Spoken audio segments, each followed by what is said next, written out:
All hail the king. It is a Tuesday on the beat. The Austin and Berm Show, but it's not Berm on Tuesday. It is television, 10 TV's Adam King. And I think it's somewhat unfair. You always miss the stock watches. You don't get to give your picks. We always give you questions. You don't get to provide the answers. Today, I want you to give answers. I'll say this. I feel bad for the viewers because Berm is just such a good-looking man. And you turn it on and then there's that King guy again. This is Look at his hair. Look at his suit. I did have to fix my hair before this, I will tell you. Austin just stood here and waited while it took me about 45 mintes to fix my hair. I learned a lot. Still a little bit out of place. I mean, I'll try and get to that level at some point. I'm not going to wear a suit. Great. At some point, maybe I'll wear a suit and you'll wear a quarter zip. And I'll wear the Travis Matthew. Acting like a Travis Matthew quarter zip isn't nice. You know? All right, fine, whatever. It's a Talking Tuesday. And as I mentioned, it's always questions. Let's have some answers. Because I'm curious. Berm and I have talked the last couple of weeks. We made some picks, whether that's freshmen, whether that's guys that we think are going to make a big jump forward. I wonder where you're at. Some under the radar picks from Adam King that you maybe have questions, but you think these people are going to be answers for the Buckeyes once we get to July 31st and beyond in training camp. My first one that jumps out to me, and I feel, what's weird is that it feels like it's not an under the radar player, but it does because no one's talking about him. People are kind of looking past him to Mylan Graham. People are talking about Carnell and Jeremiah. And my answer is Brandon Ennis. Oh, okay. I feel like Brandon Ennis is a very, very good receiver. First of all, who knew that wearing the number 1 made you faster? I mean, the man just looks so sleek in that number 1. It's a scientific fact. It is. You go to single digits and you look faster. It's less fabric. That's what it is. You're exactly right because you got to spread it out wide. Yeah. You know? I just feel like I can't believe I'm saying that Brandon Ennis is under the radar, but it does feel like people are. And Mylan Graham is going to be an amazing receiver. He's going to have a huge impact this year. We know about Carnell. We know about Jeremiah. But it just feels like we are completely overlooking someone who took a big step up last year and really filled a role at multiple times throughout the season. He was in big moments in games, and that's when you know a coaching staff trusts the player. Everybody's going to get reps, especially for Ohio State when they're winning games 45-0. Yeah. It's who's getting the reps in the biggest moments. I mean, I think about the touchdown against Penn State. First of all, genius play call. But then, you're putting the biggest game of the season, arguably the pinnacle of the season. Make or break point. Yes. I remember saying last year ahead of that game, this is it. Either all the worries are gone or, all the worries are compounded out of that game. Especially on the heels of what happened against Nebraska. Exactly. And so to put that in some hands like Brandon Ennis, I think that says a lot. I think this coaching staff, Brian Hartline's very high on him. I just feel like I don't hear his name said really at all. Everybody just starts going down the list. And I mean, I hear Porter more than I hear Ennis. And I'm like, okay, let's take a step back. Tap the brakes a little bit. Yeah. Yeah, it's hard for a former number 1 ranked recruiting wide receiver to be under the radar, not talked about. In fact, it might only be possible for that to be at Ohio State. Mm-hmm. So I do think you're right, and part of it is we have a tendency to, all right, well, here's the established thing, get some hype, get some buzz for that, and then what's the next thing after that? And you lose track in the middle because there's a bunch of guys that you could throw out in that same boat. It applies not just to Brandon Ennis. He's into his career a little bit further along than, let's say, Aaron Scott. Or, we can name a bunch of. But Aaron Scott's very outward about the fact that people are overlooking him. He is indeed, and maybe that's one of your answers for Ohio State as well that we could get to. I don't mean to steal it from you, but we always. That's it. We have a tendency. Those are my 2 answers. We're done. For it. That's the end of the show. All right. Well, this was very easy. Thanks for joining us on Talking Tuesday. But I think we see that a lot, and Bryson Rogers is right in that same sort of boat. Yeah. Okay, well, you can't just skip right ahead to Mylan Graham or Quincy Porter and forget that what's in the middle there. The same is true for you're looking at Jermaine Matthews and Davis Nigman-Osen. And all right, well, here Devin Sanchez is here. Well, Aaron Scott was a 5-star too. We'll see what that looks like for these guys once they get into camp. But they have had multiple years of development in the program. And someone like Brandon Ennis, which I think is a great point that you bring him up. He's been already on the leadership committee. He was a year ago for Ohio State. Everyone in the Woody knows how valuable he is. They know what he can do. He had to, and 130 other programs in the country be like, here's your NIL money. Yeah. Please leave Ohio State. And he didn't do that. And he certainly could have after Emeka decided that he was going to come stick around for another year. That was for someone with the reputation and the recruiting profile and the high standards for himself that Brandon Ennis has, could have easily said, you know what, I don't need to wait. Chose to. And then I think we're going to see for Ohio State what that patience looks like. As you mentioned, if they called on him, which they did against Penn State, he delivered. Well, now they're going to need him to not just step up in one moment or two moments, but every moment that Emeka was in, a lot, like that slot work is going to Brandon Ennis, and that's going to be really important for Ohio State's starting quarterback. And I think maybe, and this is where I get a little, why I say he's underrated, is I don't think there's that much of a fall off between Emeka and Brandon Ennis. I mean, obviously, sounds crazy though, right? It does, and reps matter. I mean, we're talking about Emeka, who is going to be amazing in the NFL, but I think that peak Brandon Ennis could get very close to peak Emeka Egbuka, and I think maybe that's more of a testament, and this sounds insane because you think about the wide receiver rooms that Ohio State's had. The talent there has just reached a boiling point of so many, like just not just great receivers, but elite receivers. Stars, yeah. Yes. Like, Mylan Graham is in his own right the same level as someone say Garrett Wilson. And yet it's hard to put him on that level because there's only so many reps to go around and so many balls to throw. And so at the end of the day, you're like, well, you can't compare him to that. He's never played a snap. Well, it's because he came in a little late. And I will. Yes. And so I think it's an unbelievable problem to have. And I look back, almost reminds me of when Marvin Harrison Jr. was coming up, and everyone's like, I'm telling you, this guy's great. And you're like, well, you got Chris Olave and Garrett, and quit talking about that guy. And all of a sudden you look around, and you're like, okay, well, that guy might have been the greatest receiver ever. Well, here's Jeremiah Smith. He might be the greatest receiver. I mean, it's exhausting, but at the end of the day, I think Brandon Ennis is one of the most consistent pieces in this Buckeye receiver room. If you said to me, I need a pass, I need a first down, I think Brandon Ennis can get it for me. And I know Jeremiah, I can throw the ball up and he'll jump 85 yards in the air and grab it. I know Carnell's... You've been playing the video game too much. You're right. I know Carnell's amazing, but I just think we're not talking about number one enough. Yeah. And I think I mentioned this a couple weeks ago with Jeremiah, which is appreciate what is happening right now because we sometimes use that generational tag too much, but like he is pretty much one of one. But I think if you zoom out and then you look at this sustained run of excellence that you're mentioning with all the stars and one after the other, surely it can't last forever. Don't call me Shirley. It was an accident. I'm sorry, Mr. King. But like if maybe it is sustainable forever, but at some point, there isn't going to be another Jeremiah Smith, and you're not going to have 6 guys lined up like Brandon Ennis and Bryson Rodgers and Carnell Tate and Quincy Porter.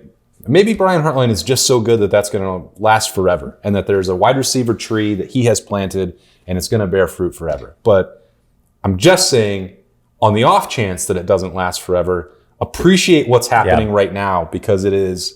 You almost wish you could spread them out a little bit. It's unprecedented. Give me a couple more years before you come to Ohio State. Listen, Quincy, you're amazing. Maybe come in 3 years. You're on ice right now. Yeah. Right? Just hang out over here until Jeremiah's gone. But I think it's a great point because Brandon Ennis is right there in that conversation. And if you're fast forwarding, which I really, Mylan Graham and Brandon Ennis aren't going to do the exact same thing, but maybe Bryson Rodgers could. I don't know how you use it all. That's another question I think that we had a few weeks ago. Like, what's Brian Hartline going to do with them all? I think Brandon Ennis allows you to just say, well, here's the Emeka role from a year ago. Mm-hmm. Here's some of what Jackson did. And it's like, you don't have to worry about it. Yeah. The other one, and this is just an entire room, and I thought it was really interesting. Keenan Bailey was on with Bobby Carpenter, and I listened to that interview, and man, we are sleeping on, or not, we aren't, the tight end. Me? We aren't. Nationally, this tight end room is getting slept on in a way that the people listening right now, they're like, Austin just won't stop talking about the tight ends. That's You're talking about a different show. Yeah. This tight end room. I mean, Max Clare, I don't know how to describe this. If you put Max Clare on Georgia, if he went from Purdue to Georgia, I think all offseason we'd be hearing about Max Clare he's the new Brock Bowers. Yes, exactly. Oh, you got to look. You go down to Georgia and there's Max Clare and like it's remarkable that no one is talking about. He's the best receiving tight end in the country, and Not a word. You talk about Ohio State, you get Jeremiah Smith, Caleb Downs, you get the quarterback conversation, Sonny Styles. By the time you get to Max Clare, you're like, wow, are they really going to have enough passes It's Ohio State. They don't throw the tight end. I think that this team is going to very much, and I've said this before on Talking Tuesday, I look back to that Clemson in the Sugar Bowl game. Mm-hmm. If you think that Ryan Day doesn't like to cook up stuff for the tight end when he has the talent at tight end, it creates an unimaginable challenge for the defense. When you go through all the receivers we talked about, you've got a former wide receiver coming out of the backfield now. And then, there's the greatest receiving tight end in the country right now that I also have to cover. It's an insurmountable challenge for so many teams. And I feel like so often we just sit here with tight ends and think, well, they block. They'll block, and he's a good blocker. Yeah. That's not what it's going to be this year. And that's just starting with Max Clare. We still haven't seen the other tight ends get their moment in the sun. We were about to before Will Kazmarek suffered that injury at Oregon. So I think that my personal view, Adam, is that you brought up the Clemson Sugar Bowl. I think this combination of Max Clare and Will Kazmarek can be like the evolutionary version of Luke Farrell and Jeremy Ruckert. Yeah. That's what I think can happen. Now, maybe the conversation cooled off for Max Clare partially because if you think back to the spring camp and the 5 practices that we got to see, there were times where it was like, well, Max Clare is in a new spot and he's learning a new offense. He's learning new responsibilities and he wants to become a better blocker and a more all-around guy. Will Kazmarek had the same thing. By the middle of camp, it's like, let's cool it a little bit. It doesn't look like he's actually just dominating practice. And then by the end, you're like, well, every practice he's staying after and you're starting to get more comfortable. And then the athleticism shows and he's doing this well and that well.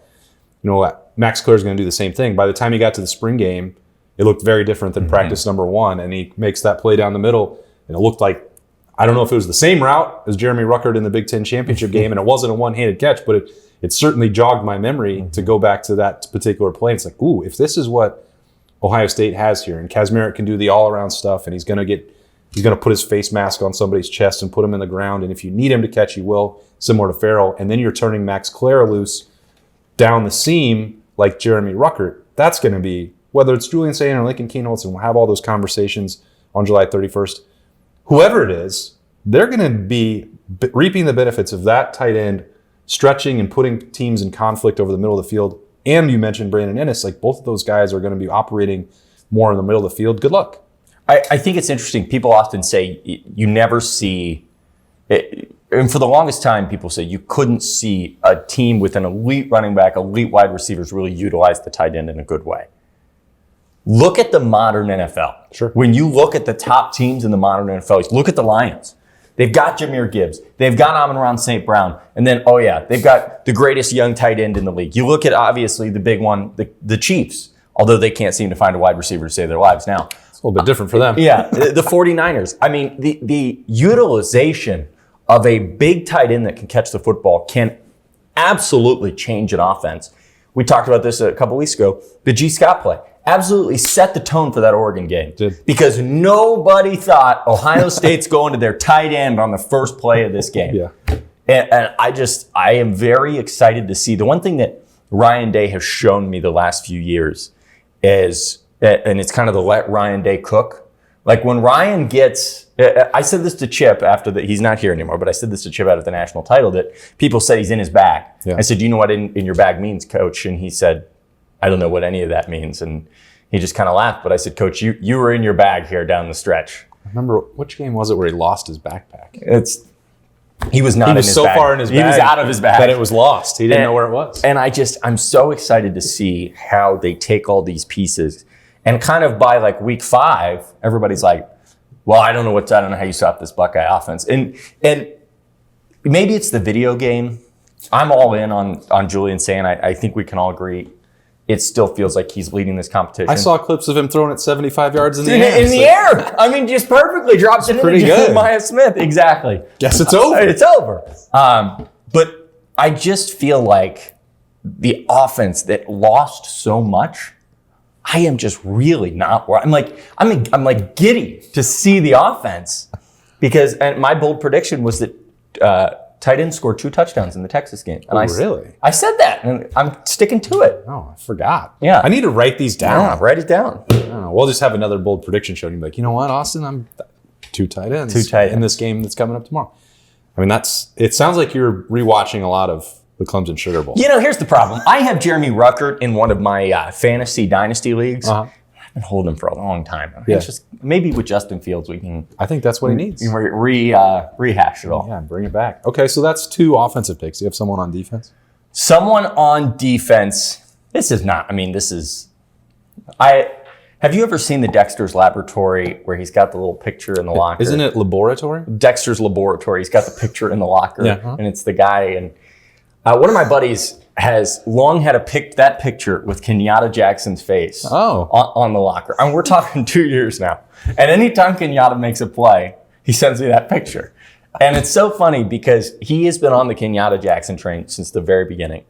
And I feel like all this worry about the defensive line, I think there is a world where Kenyatta Jackson is a household name by the end of the season. Okay. People aren't sleeping on him because he's a star. He's going to be a starter on this team. He's going to be a huge player. But I think the question is expectation versus, are you a starter? And I think there are a lot of people that are worried. But Kenyatta has shown a lot when he's been given the opportunity to play. Mm-hmm. And he's been behind 2 elite guys, 2 NFL guys that are going to start and make a lot of headway. But I'm just really excited to see how he fits into this defense, giving his full opportunity.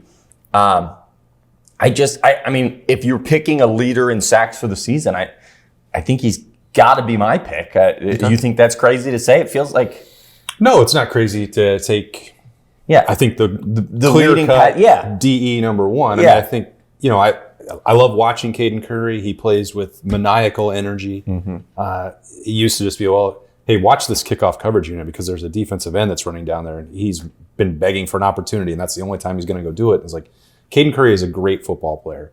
If you just put them next to each other and which one of these guys was designed in Dexter's Laboratory to go rush the passer, then you pick Kenyatta Jackson. Mm-hmm. And we've been waiting, many people, including your buddy there, multiple years for him to take that next step. And it wasn't a matter of, I think some of it is, you have to learn to develop your body. You have to learn how to handle that many reps. And, some of that is if JT and Jack are in your way, you can't learn on the field doing that. Mm-hmm. And that maybe, so it's not necessarily that he wasn't putting in time in the weight room or wasn't on the practice field. I don't know exactly, maybe a combination of factors, but when he got in and then JT's dealing with the ankle injury in the playoff push, Kenyatta Jackson did not look out of place. No. Didn't make a ton of plays, but really won in every game. You're like, oh, okay, he's flashing there. It's about to turn the corner for Kenyatta time. And it didn't have to happen in the playoff push once JT was able to stay healthy enough to finish out the championship game and all of that. But I thought those few plays that he was getting in December and January are hinting at what you're talking about, the high-end upside that he's going to go be dominant. Now, if we're making a bold prediction, I think there's going to be enough rush the passer opportunities for someone like Arvell Reese, potentially CJ Hicks, that makes that a competition. CJ Hicks, I think, is your 1A, 1B in my mind with Kenyatta. But it's not wrong to be like, you know what? It's probably going to be Kenyatta Jackson because you're talking about probably the defensive end who's going to play the highest volume of snaps. Well, and I think, and again, I'm not picking him almost in the Brandon Ennis way, where I'm not picking him because, nobody knows this guy's name. Let me tell you about Kenyatta. Nationally, I don't know that they do. But Florida State does. Yes. Well done. I just think that there are a lot of people that are so worried about this defensive line that they've gotten rid of the upside of what it can be, what Caden Curry and Kenyatta can be, what CJ, obviously, I didn't want to pick it because it's low-hanging fruit, but I'm so excited to see CJ. I'm like a kid on Christmas with CJ Hicks. I want to see what this looks like. I think that he could be a breakout player this year. We've talked about CJ for years, and I just think there's so much, not negativity, but so many question marks of how this is all going to look that at the end of the day, I think you as you mentioned, Kenyatta very much filled his role when he needed to be in there last year. It's not always about sacks, and Ryan Day will tell you that. It's about pressuring the quarterback. It's about making them uncomfortable in the pocket. And now you've just got to take that next step where you actually get to the quarterback and you can make game-changing plays. Because I think that is, ironically, what we talked about all last year was the defensive line making game-changing plays. And then you look at the playoff run, and that's literally what won them the national title. 100%. Yeah. And so I think it's got to be the difference between pressuring and actually getting home. But I think Kenyatta, you nailed it. He is built to be that guy. He's just got to go do it. Yeah. All right. So I asked you for answers and for stocks, and you picked three starters for Ohio State. Yes, because I don't. But ironically, I guess I should have been more clear about what I was looking for. No, because a surprise pick. You know who's a surprise? All these guys who were starters. Julian Sayin. Let me tell you about Julian Sayin. No, but I guess, and I've been this way this whole offseason, I don't necessarily know that this is going to be that deep of a Buckeye team. Not that it compared to last year. Yes, exactly. Not that it can't. The talent is amazing. And I could sit here and say Quincy Porter, I think, is a breakout player. You know, we could, Devin Sanchez, everyone wants to talk about. But I do think there is a real world where when we look at the snap counts at the end of the year, there is a stark difference between the top guys and right below them. Where last year they rotated a lot, trying to keep guys healthy and go through all this. I just feel like that next tier has a lot of growing to do. And so it's hard to pick a sleeper because, I mean, I guess. Well, I mean, we'll get to that in training camp. But you let it play out. Yes, exactly. I just feel like those three guys that I picked are three guys that people are just overlooking when they talk about the starting lineup. Or more so with Kenyatta, doubting. I mean, just straight up saying, I don't know that. I did pick the entire tight end room. I picked an entire room. You did. I maybe after the spreading the wealth around. Yeah, maybe after. You know what? My sleeper, the entire Ohio State Buckeye team. There you go. I picked everyone. Well, here's the thing, because if we're talking about your picks there, like Max Clare has not started a game at Ohio State, so that is unproven. That is a bet on the future. I'm just gonna try and get to the point where I have your back on this. Not started. Brandon Ennis not been a full-time starter at Ohio State. Kenyatta Jackson. None of these guys have started in prominent roles, and they embody why this roster as a whole is going to be different. They have to replace so many starters. We talked about that with the defensive line. Mm-hmm. We've talked about, a Mecca not being there anymore, and you have to fill that void. But the fact that you had clear-cut leaders in this maintaining your roster, you had Jack, JT, Tyleek, Ty, you had Cody Simon, you had Denzel Burke all back for another year, Lathan Ransom, all these guys that normally would be in the NFL made last year going into training camp. It's like, you already knew who the starters were. They had been starting for 1 year, 2 years, 3 years at Ohio State. There wasn't a lot of mystery about that across the board for them. Even at quarterback, so, well, Will Howard is here and he's going to start for this guy. So it was like you had to shift your attention to the next wave and like, well, who's going to emerge? Who can supplement the rotation? Who's going to expand the snap count? Like everyone has to do that right now. And that's, to your point, it's not because there's a lack of talent. There's a bunch of positions where like Austin Sareveld has to go out and be a starter, and we think he's going to be. That's funny. When you first asked me that question, that was the first name that came to my mind, and I never got to him. Well, yeah. Now you can. Now, you have something new to say about it? Yeah, I think he's a guy that has really proven himself to a lot of people, and now he has the. But again, that's a starter. Yeah. But a first-time starter. Yes, and I guess if we're going like not out of left field, but like guys that are clearly going to have to earn it this year. I think by the end of the season, Riley Pettijohn is going to be a name that a lot of people circle. Okay. And there you go. I reached into the bucket. There's for that a stock. One. Yeah. All right. I would be on the Riley Pettijohn train that by the end of this year, I don't know if he's playing meaningful snaps, but by the end of this year, we are saying next year that man needs to get on the field and be a starter. Okay. And so I think that there are a couple times this year where he gets in and makes meaningful plays. But guys, like I just feel like, I don't know how to, and maybe it's the national landscape, but I feel like there are so many people, like with the tight end room, they're just, they don't need the tight end room. They got great wide receivers. We're not looking at that. With the defensive line, oh gosh, go get a transfer. It's awful. Everything's on fire. I just feel like there are so many areas where people are worrying about guys that I think have really high potential. And they're not worrying about the tight end room. They're just not even looking at it. They're just like walking past the door and like, I don't know what's going on in there. Like, I'm just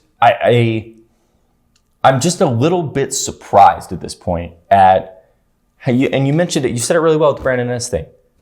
These are their guys, Carnell and Jeremiah. Ooh, who are the next big stars? You got to remember that a lot of the times, guys like Brandon Ennis are the ones that get. This is craziness, but you remember the Notre Dame game when they were at Notre Dame? Mm-hmm. I remember it. Yeah. Yeah, that fourth down play. You know who the ball went to? The fourth down throw. Julian Fleming. He got the first down on 4th and 6. That's reached right. it out. I had forgot about that. Yeah, that play is the kind of plays you need to win big games. And that's where someone like Brandon Ennis, who isn't necessarily a Mecca making the catch on the 1 yard line or Marvin them trying to feed him the ball in the corner. Those are the plays that make national champions. And so a guy like Julian Fleming was not your star. He wasn't gonna be on any of the reports that they say at the beginning of the broadcast. And Brandon Ennis isn't either. Kenyatta Jackson, I think by the end of the year will be. Max Clare by the end of the year will be. But and Riley Pettijohn by the end of the year will be as well. I was thinking about Emeka's catch. I was like, well, that wasn't a fourth down, so you stumped me. I forgot about that one. Yeah. That was fourth. That was it. The game was on the line. Now the replay's playing back through my head. Like, that was the whole thing. That was the whole kit and caboodle, as they say. Wow. I don't really know what that means.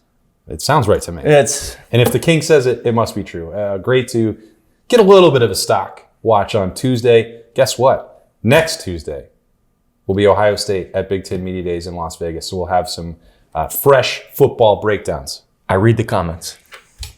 I think they remember that. I'm just letting them know. Yeah. Well, you can leave those comments on the 10 TV YouTube, 10 TV Plus, 97.1 YouTube. I guess you can do that anywhere you download You can podcasts. text Austin personally. You can. We're going to put his number right on the bottom of the screen. Yeah, and if it doesn't happen, I don't know. That's up to Bert. wild. He's the one who had it. Actually, don't do that, Bert. No. But he would do it. He would 1,000% do it. We appreciate you spending a part of your Tuesday with us, talking with the King. Appreciate his insights and his picks right here. Very insightful stuff as always. And you can see him every day, all year round. He doesn't take any vacations. I don't.